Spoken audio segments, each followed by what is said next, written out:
Good afternoon. It's Friday, the 22nd of February 2019, just after 1 o'clock. Welcome to UK Column News. Your host today, Mike Robinson, myself, Brian Gerrish. We're delighted to be joined by David Scott from north of the border with Northern Exposure and David Ellis, Strategic Defence Initiatives. Those of a weak disposition. Well, just say apologies for the slight technical hitch just there. A couple of people noticed the timer stuck at 0, but we got there in the end. Yes, weak disposition. Look away now because, well, let's welcome David Scott to the programme and say, Holyrood magazine, Tony Blair, just at the point where we're seeing a new centrist party rise to take over British politics forever, and of course it's his initiative. He's put money into it, and he's suddenly being promoted in the sort of, what is this, the main Scottish political organ? Well, this is the coincidental nature of this front page. This is, we don't actually know what the article says yet. It's published on Monday. Can't wait to read this one. This is the official house organ of Holyrood, the Parliament. Right, where they talk about things and in a non-political way, they take the higher ground. And well, it's time for reflection from Tony. So yeah, things are not going as planned. I think that's one of the admissions on display here, and we need Tony to fix things. Well, you're not wrong. Now, Tony, of course, has been appearing in various places, not least in Germany. And if you were watching the UK column or my Twitter feed yesterday, you would have seen us pushing out some information about Tony Blair and what he was saying with regard to EU military. Well, let's just, he was speaking at the Technical University of Munich on the sidelines of the Munich Security Conference. Let's just briefly hear what he had to say. So, you see, the European defence concept actually was started by a summit between myself and President Chirac back in the year 2000. Well, in fact, he's not quite correct about that because the summit took place in December 1998. But nonetheless, this was the St. Malo summit, which basically kicked off this most recent effort to push through military unification in Europe. But he didn't end there. He had a couple of other things to say, and you need to listen a little bit carefully to the language here. If we explain this properly, no, it doesn't help the Brexit case. I came to the conclusion that though this transatlantic alliance with America is extremely important and we need to maintain it, the best partnership is a partnership where we have our own capabilities that are also strong. And this is why I think the concept of European defence and greater European defence cooperation is absolutely essential. So he had been asked, was the discussion on the European mainland affecting the Brexit campaign? In other words, were the Brexit campaign getting some advantage by that discussion? And he's saying, well, actually, if this entire process is explained properly to people, then there's no reason that it should give any momentum to the Brexit campaign. But it was the use of the word "our." Once again, he's talking about our defence.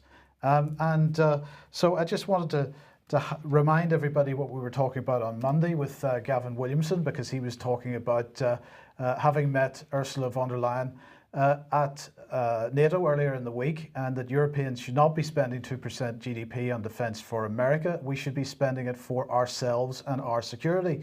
So Gavin Williamson reflecting Tony Blair's language there, and not just in the use of the word "our" and "ourselves," of course, because Tony Blair's point in that little video clip there was that while the transatlantic relationship is very important, it's much more important to build a European structure.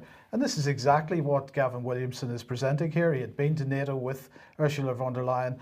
He's saying that Europeans should not be spending 2% of GDP on defence for America. As Brian pointed out already, of course, the Europeans have never spent any GDP on defence for America. It's been quite the opposite way. So what he's really pointing out, or what he's saying there, is that exactly what Tony Blair was saying. While NATO's important, actually European defence is much more important.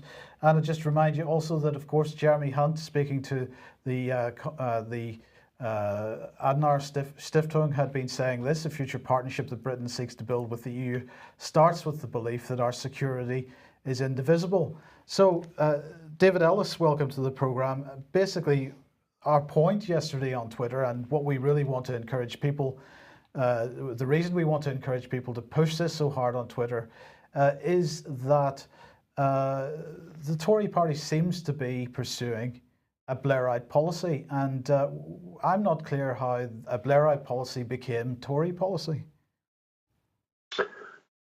Absolutely, that's exactly the case. They are implementing and pursuing in Tony Blair's own words, essential project and concept of EU defence union. And there's the key thing, isn't it? Now this really does sort of shed a bit of light onto why we've got this political denotice within the Tory party not to discuss this at any level. So we can see why. You've got Tony Blair there in his own inimitable words claiming ownership of initiating the concept and essential policy of EU defence union. So he's fell short of some of the sort of key the key phrasing there in his own inimitable way of the way that he speaks. But it's very clear from the clip as a whole that he knows exactly what this is and what it's going to do, and that the co-op and partnership language that we've seen Theresa May using continually and the cabinet using is really Tony Blair's language, or the language of the EU. So we've got the stumbling block here, haven't we? We've got really the final bit of the jigsaw, that we can now see the full picture, and everybody here, I hope, will now get behind this, knowing full well that Tony Blair has got a considerable hidden hand in this entire operation. So the key part there is that he's saying we have to be very careful about the way that it's handled and explained. Well, of course, at the moment, it isn't really being explained at all. So this is the key part, because what he's saying is if it was explained properly, it would have an effect on the Brexit case, i.e. it would have an effect on the Leave case. So he's trying to bolster the position to Remain by holding it out of the debate. So what we all need to do at this stage is get onto your MP, and particularly if they're a Conservative MP, and put to them directly, as in the strongest possible terms, whether you telephone their office or whether you write to them or whether you email or whether you whatever way you want to interact on Twitter, whatever. Why are Tory ministers implementing an essential Tony Blair policy of implementing EU defence union? And this is the contradiction that we've now got. No MP would be able to sit and retain their seat if they didn't support openly Her Majesty's Armed Services. Yeah. They would not be able to retain their seat. So this is the key thing. So we've got MPs here sitting in silence, effectively walking away from Her Majesty's Armed Services, from British Armed Forces. Because by allowing this to continue, we lose them. So it would be an untenable position for any MP to say, I no longer support Her Majesty's Armed Services, we're going to put them into defence union. Yeah. They wouldn't be able to sit. They would be finished. They'd have to resign, frankly, because there'd be so much of a public outcry and a whiplash. David, you're being very passionate about this, and of course, quite rightly. I think we need to be bullish here and say that over the last 24 hours, the UK column has tweeted out all the information that people need. We've tweeted out the video clips of what Tony Blair's been saying with a brief Twitter type analysis of what he's saying. We've pointed out the danger. We've warned that this isn't just about the British Army. This is about tri-service and the nukes and defence procurement, defence industry, all going into the EU. Well, in fact, remaining, because it's already been signed over. So on our Twitter page, we have already given all of the information which people need. And what they need to be doing is taking that material and ramming it under the noses of their local MPs and pushing it into the local constituency offices. We're at a very dangerous point here, but I think we have to say that you have been part of that team as well, have pushed this information out. Right, and I just want to also remind people why this issue is effectively a done deal, because prior to the referendum, we'll remind you once again that prior to the referendum, David Cameron, who was Prime Minister at the time, toured European heads of state to try to arrange his side of the referendum, which was to stay in the European Union within a reformed European Union. So, in other words, he was renegotiating the future relationship with between the UK and the EU, pretty much where we seem to be at the moment. In fact, right at the beginning of a negotiation on our future relationship. But back in 2015, when Jean-Claude Juncker was really pushing for what he was describing as an EU army at that time, making multiple statements during 2015, he also said this, that military union is a condition of any future relationship with the UK.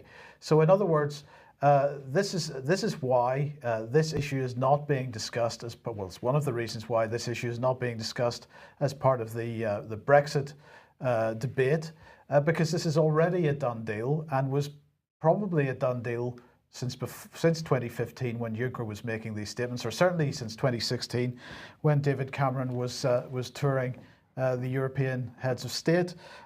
So David Ellis, just very, very briefly on this, the fact that this is not a part of the discussion, this is the key thing that we've got to get into the public domain and get this part of the Brexit debate.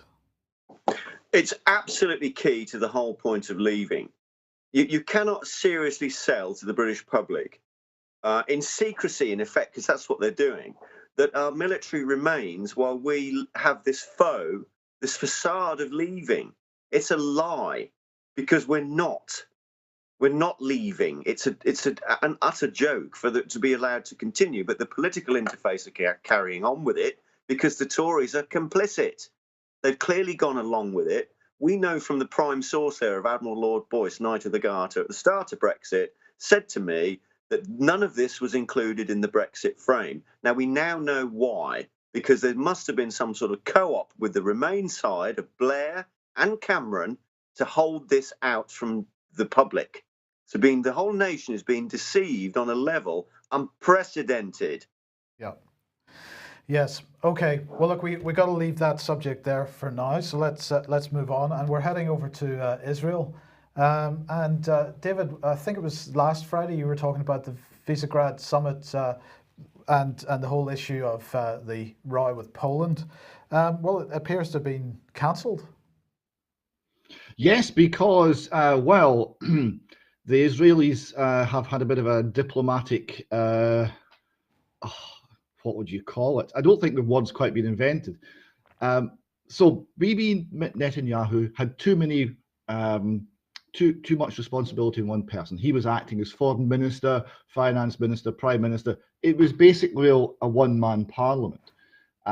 Legal action was taken to stop him doing this. In the face of this oncoming legal action, he decided to appoint a foreign minister, Mr. Katz, who the same day that he was appointed said the following: "I am the son of Holocaust survivors. We will never forgive and never forget." And there were many Poles who collaborated with the Nazis. And he then quoted former Prime Minister Shemir. Shemir said that every Pole suckled anti-Semitism with his mother's milk. Nobody will tell us how to express our stance and how to honour the dead. So there you see collective judgment about people who were not born at the time being applied in an openly racist manner against the Poles in this case. And, as entry into international diplomacy, that didn't go down too well with the Poles. No, I would imagine it wouldn't. It went on. I have no problem with someone mentioning the fact that during the cruel, evil, dehumanizing war, there were individual criminals in my nation Obviously, there were, just as in any other nation, this was the Polish response. But when you use these stereotypes that every Pole suckled anti-Semitism out of their mother's breast, it's nothing short of racism. So he's absolutely pushing that point, David. Yes, he's calling it for what it is, and then he withdrew from a summit that was being organised and held in Jerusalem, and this was 4 European nations who were meeting in Jerusalem, and it was a major diplomatic breakthrough. This, because here you're seeing Jerusalem being used for summits, so Jerusalem's importance goes up. Jerusalem is being de facto recognised as the capital of Israel, and you're seeing common cause being sought by the Netanyahu government and governments in Europe who would be opposed to Islamic immigration, for example. So this was a very important point and a very important diplomatic position that the Netanyahu government had taken.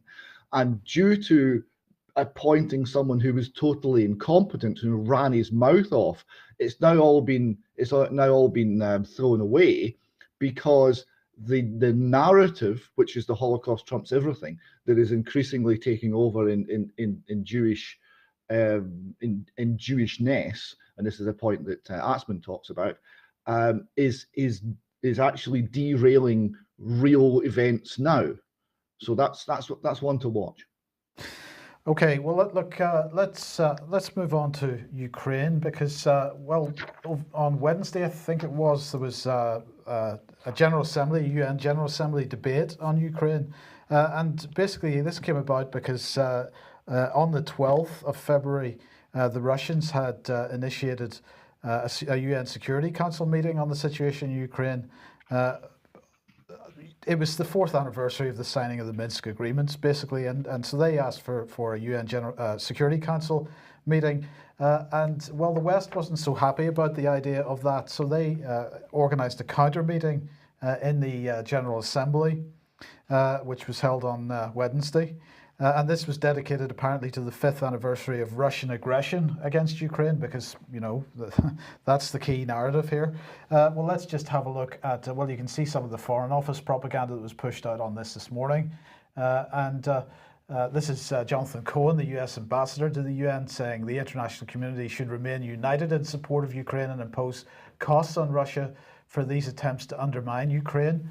Karen Pierce had to get in on the act as well. She said the forcible Russian seizure of 10,000 square miles from Ukraine broke the first principle of international law, that countries may not acquire territory or change borders by force.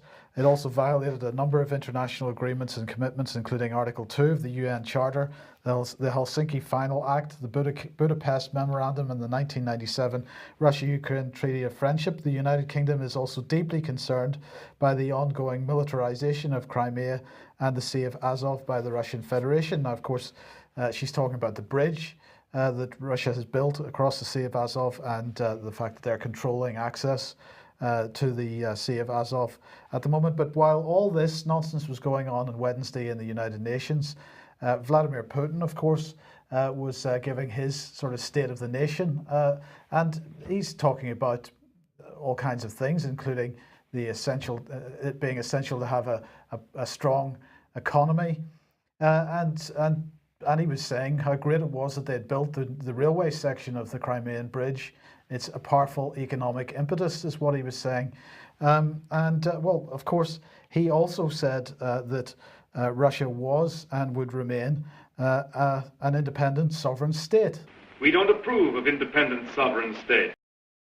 Now, of course, that little short clip there was from H.G. Wells' The Shape of Things to Come, which is an absolute fantastic sort of British propaganda piece. I recommend everybody watches it. It's quite utopian, but anyway, they don't approve of, or we don't approve of independent sovereign states. David Scott, first of all, I just wanted to get your thoughts on this continuing sort of rhetoric against Russia and more Russia's response to it, which continues to be, to hell with you guys, we're going to continue to do our own thing.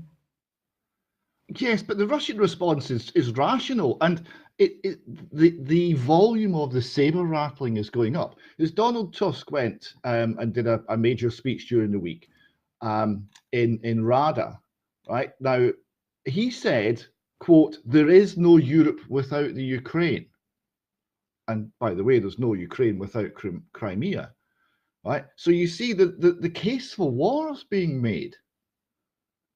Now, he's not quite talking military action yet, but the ideological case has been made.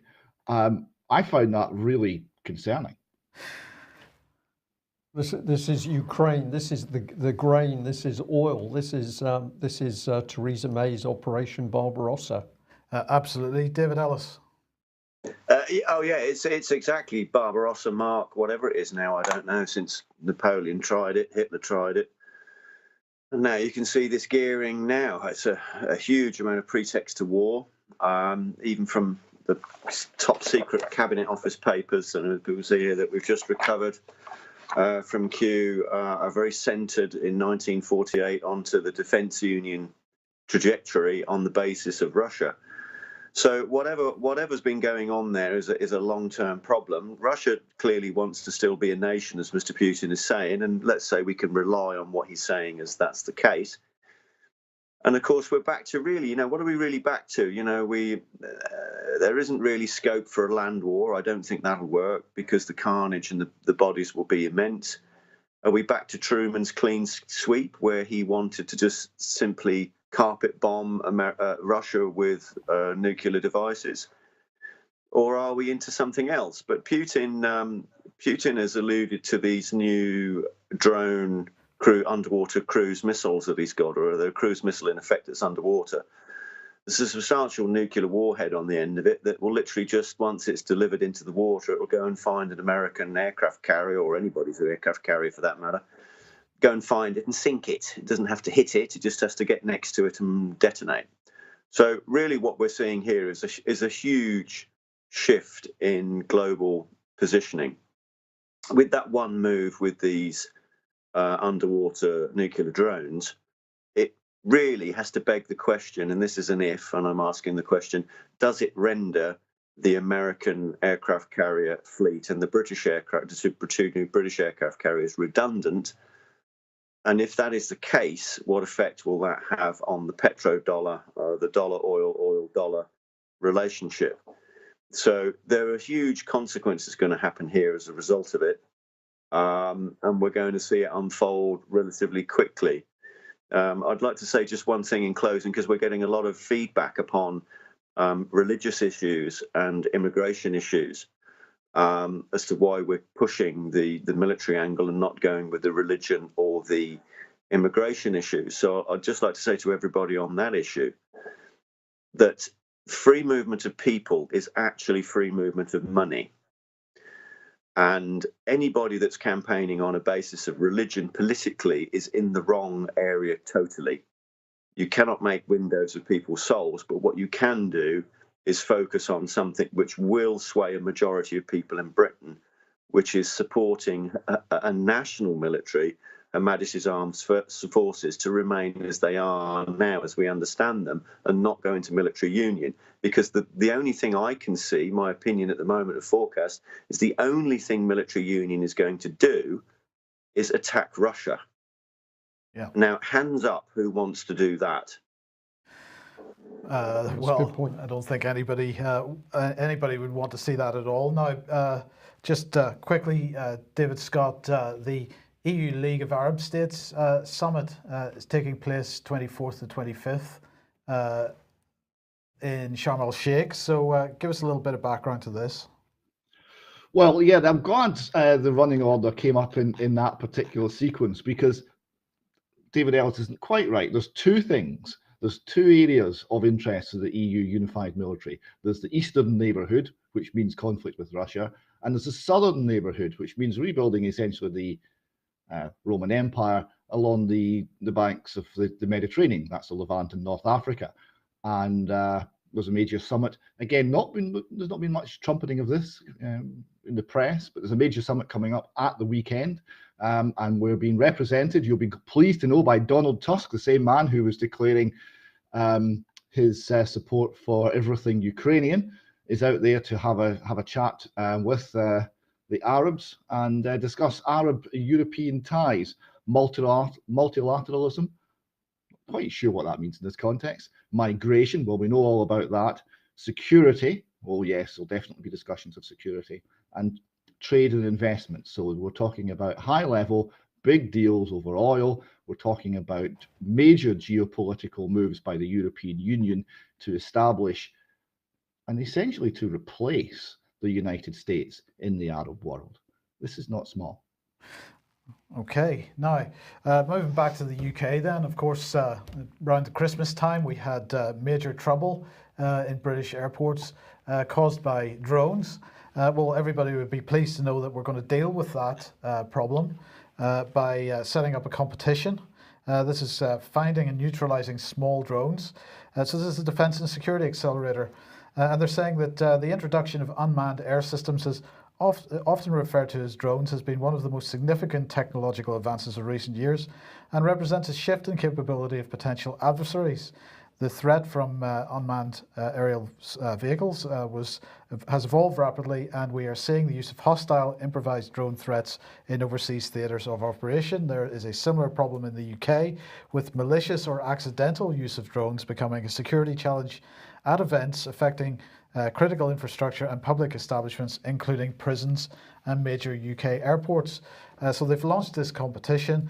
They're aiming to harness recent technology advances in a range of areas such as sensing technologies, autonomy, artificial intelligence and non-lethal effectors to improve the ability of the UK defence and security community to counter an adversary's use of drones.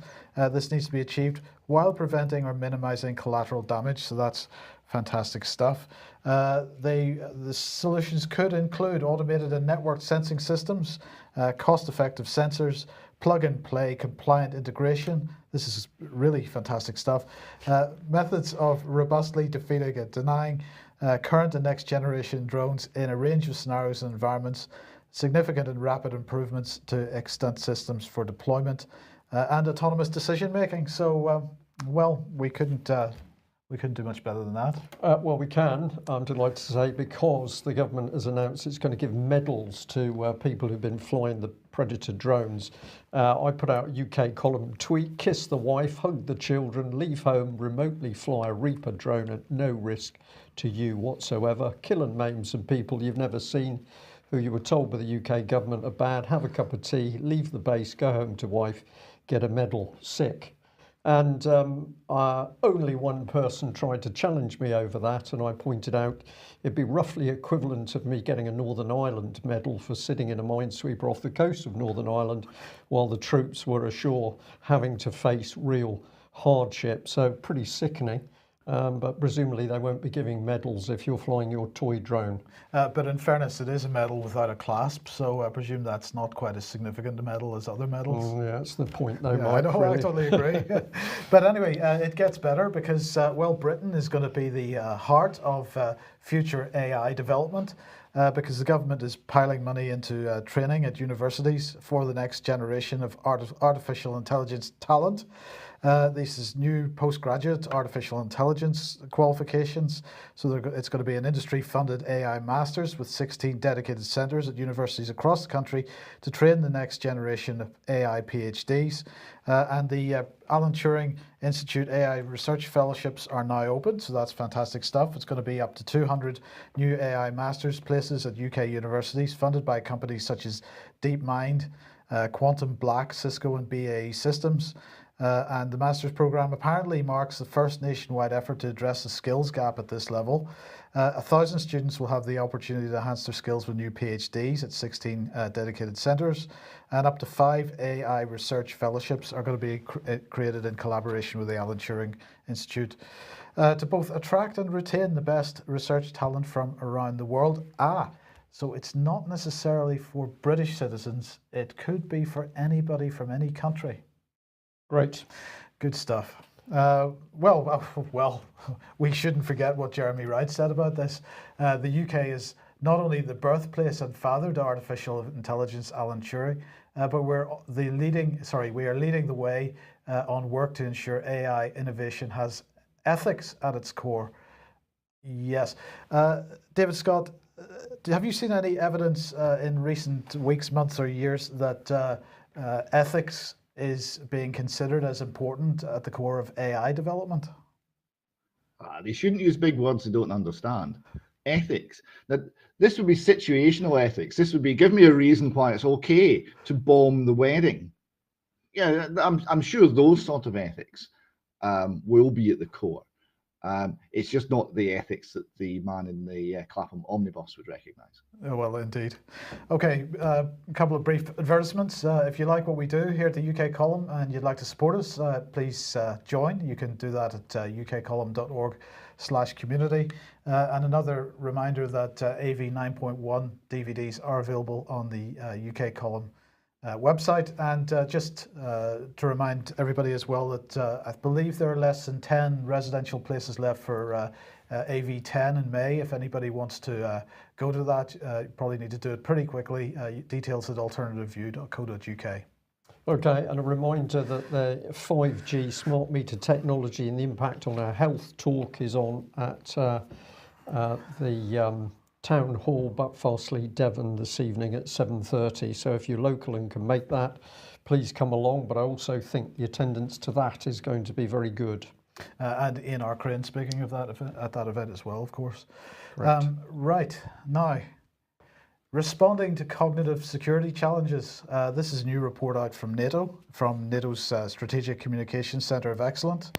And they have been carrying out a study on digital matters and the risks that digital matters may be posing to serving military personnel. So the report, as you can see there, is titled Responding to Cognitive Security Challenges. And they're concerned about a malicious actor who might be trolling social media and picking up information about people that are taking part in military exercises. And so what they're asking is, what can we find out about a military exercise just from open source data?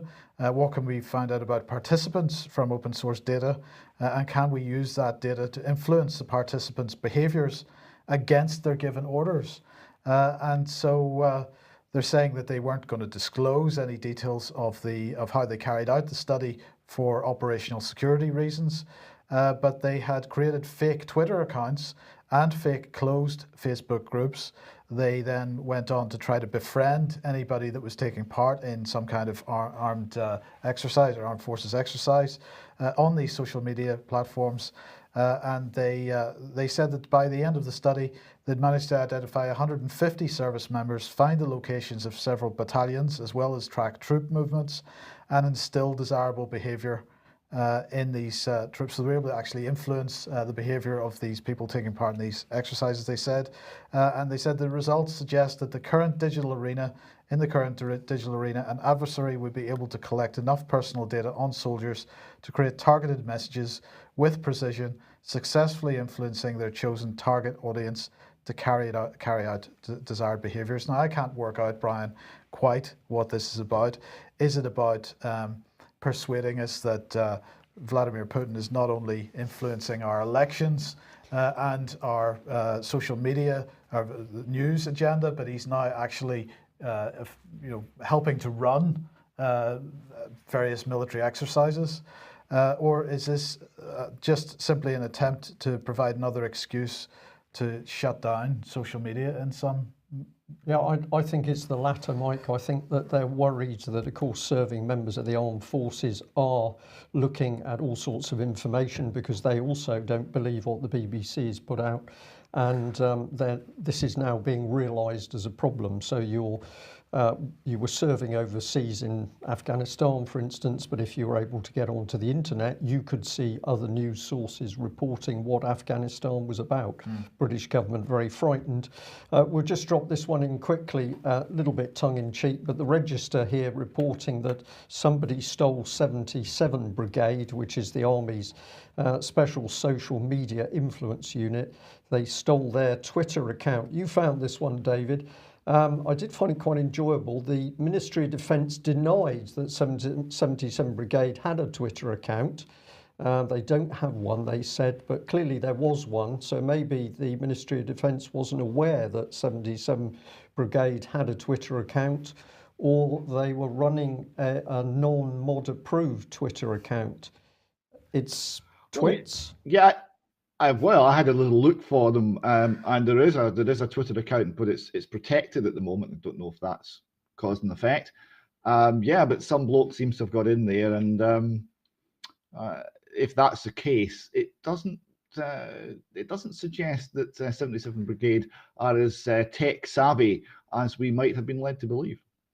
Well, we don't need to worry because Disinfo Week is coming, and this is Disinfo Week Europe. It's being run by the Atlantic Council. It's coming on March the 4th to 8th. There's 3 different events, one in Athens, one in Madrid, and one in Brussels. And you'll be glad to know that Damien Collins, the chairman of the Digital Culture, Media and Sports Select Committee, will be taking part on that. Now, of course, last week he released the DCMS report on disinformation and what he thought should be done about it. And he said that our inquiry over the last year has identified 3 big threats to society. The challenge for the year ahead is to start to fix them. We cannot delay any longer. So in order to avoid delaying any longer, he's taking part in this event. And the panel that he's on is entitled To Regulate or Not Regulate. And it says that since allegations emerged that malicious state and non-state actors and Russia in particular had used social media platforms to influence US and European elections, governments have been slow to respond. Now, after more than 2 years, the platform's efforts at self-regulation have been proven insufficient in tackling the problem. It is time for governments to step in and regulate the platforms? Experts will debate. Well, he will be joined by Alina Polikova, who's from the David M. Rubenstein. Who's a David M. Rubenstein Fellow for Foreign Policy at Brookings Institute. She'll be speaking with him. And also Jens Henrik Jeppesen, who's Representative and Director for European Affairs at the Centre for Democracy and Technology. So, well, there we go. Disinformation is still absolutely right at the forefront of everything that's going on at the moment. Right at the forefront, but they do have a little problem because they're very keen to introduce a tax, the digital services tax, which I understand will be 2%, and it will include social media platforms. So I think we're going to see a little bit of a war between the people who want to raise money on the social media platforms and the people who want to shut the social media platforms down. Yes. More chaos in government. Where does that take us? Okay, Scotland, David, and well, Stefan Sutherland, in fact. Oh yes. This was a series of articles in the mainstream Scottish press and the Daily Record on Monday, and a stunning series of articles it is too. So here we see in this first one here a horrendous story where a mum of 2. She was drugged and she was raped, and she was subsequently bullied and threatened by the rapists, and this drove her to take her own life, and it's just horrendous. Now, the mother of this young woman has identified one of the rapists as the very same person that we were reporting on as the person of interest in the Stefan Sutherland murder, and this is now common knowledge in Caithness. It's now becoming much more common knowledge across Scotland. The Daily Record did an editorial on this, and they commented that for the rule of law to prevail, it must retain the faith of the people for whom it exists to serve and protect. In one corner of Scotland, at least 2 grieving families have lost that belief. Now, we know that in many corners of many parts of the United Kingdom, there are many families who have lost that belief, but this is amongst the most striking examples. And the journalist who covered this, Marcello Mega of the Daily Record, interviewed Stefan's family, and his father said that we've been told in recent times that he, the suspect, we called him witness D, because the police had him down as a witness. We've been told in recent times that he has been boasting about getting away with Stefan's murder. I'm told he threatens people that he killed Stefan and got away with it, so he could kill them too. My heart goes out to Jenna and her family because if the police up here had been even halfway competent, he would have been in prison and Jenna would have been alive. That was Sandy Sutherland. The only thing I would disagree there with is perhaps it's not a matter of competence. Perhaps there's something else driving this entirely.